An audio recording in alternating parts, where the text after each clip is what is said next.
டா Vinci Code by Dan Brown. அத்தியாயம் 11. கணித விடுகதையா?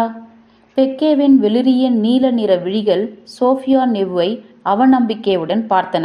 கணித விளையாட்டா?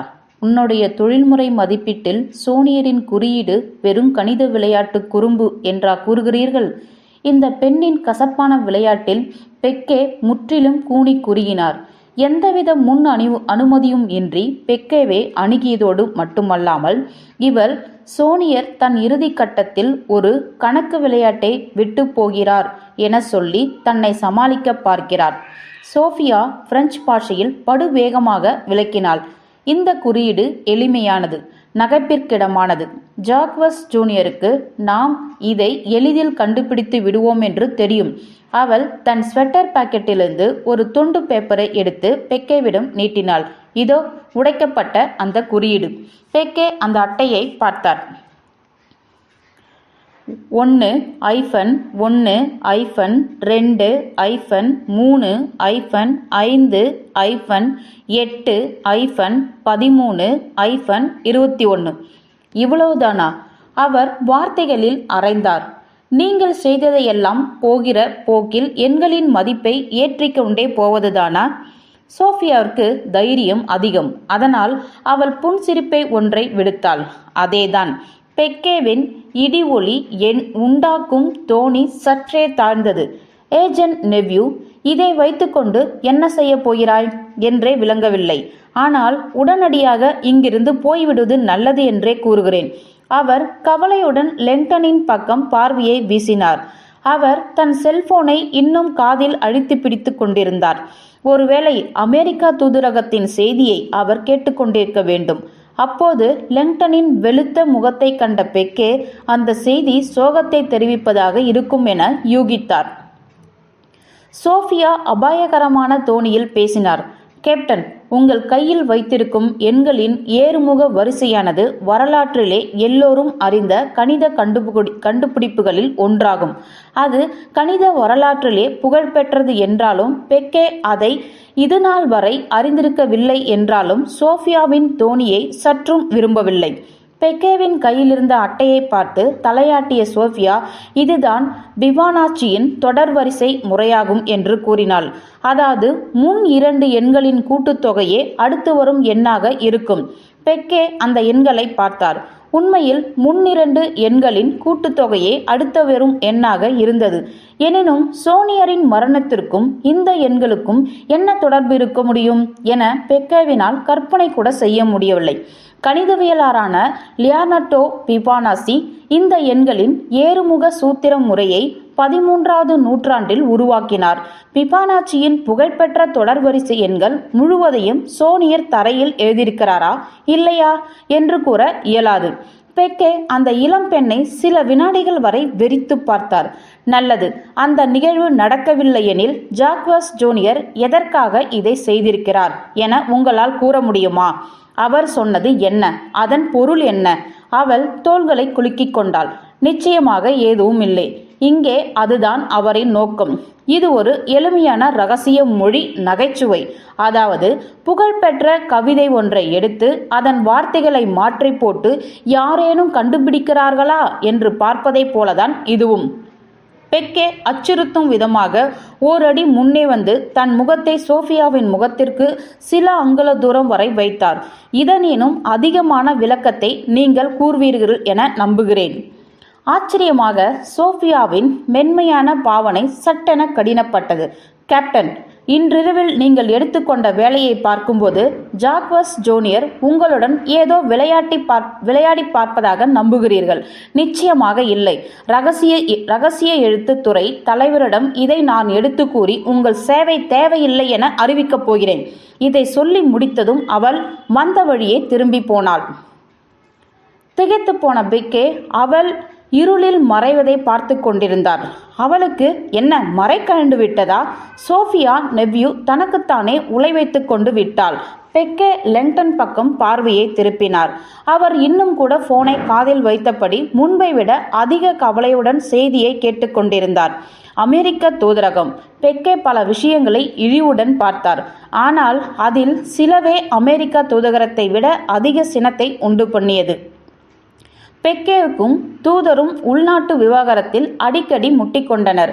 பாரிஸுக்கு வருகை தரும் அமெரிக்கா சுற்றுலாவாசிகள் சம்பந்தமாக தினந்தோறும் டிசிபிஜே போதைப்பொருள் வைத்திருக்கும் அமெரிக்க மாணவர்களையும் சின்னஞ்சிறு வயது விலை மகளிரையும் தேடும் வியாபாரிகளையும் கடைகளில் பொருட்களை திருடும் அல்லது அழிக்கும் அமெரிக்கா சுற்றுலாவாசிகளையும் கைது செய்து கொண்டிருந்தது.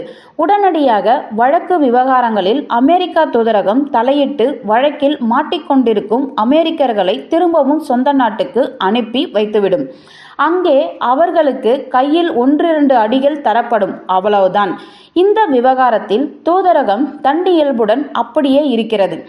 பாரிஸ் மேட்ச் என்ற பத்திரிகை பெக்கேவை ஒரு போலீஸ் நாயாக சித்தரித்தது கார்ட்டூன் ஒன்றை வெளியிட்டிருந்தது.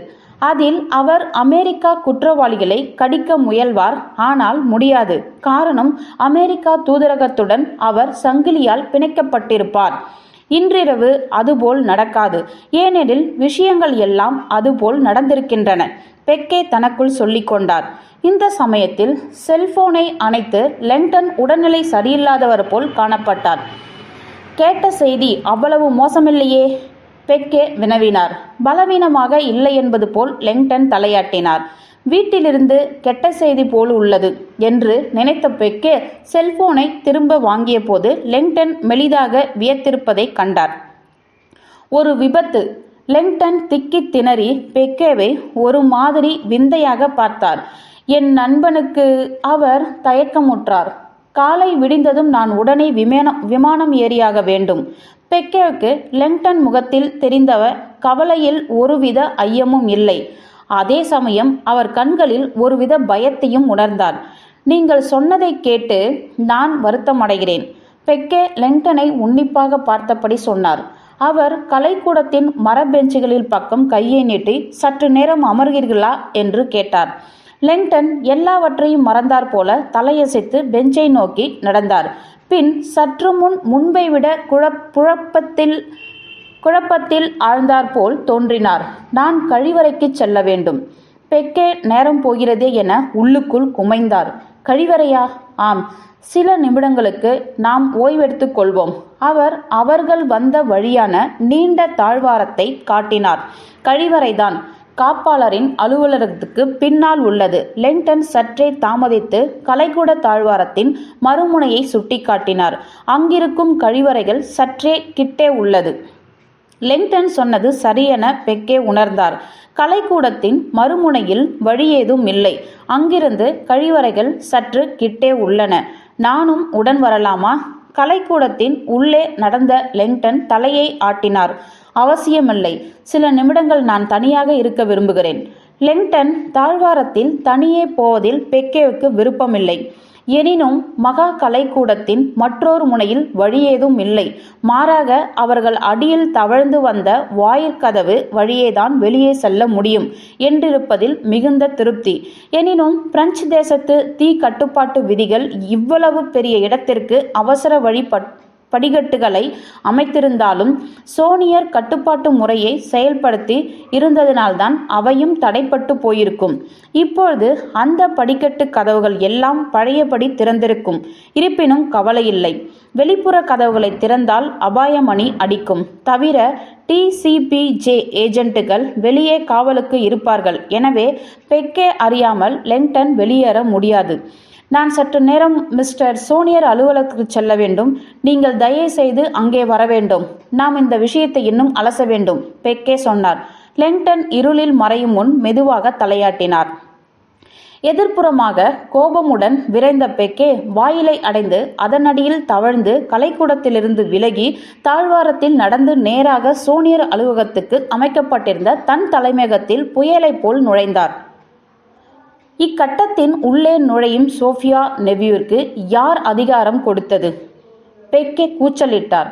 கோலட் சட்டென வாயை திறந்தான். வெளியில் நிற்கும் காவலாளியிடம் அந்த குறியீட்டை உடைத்து விட்டதாக அவள் கூறினாள்.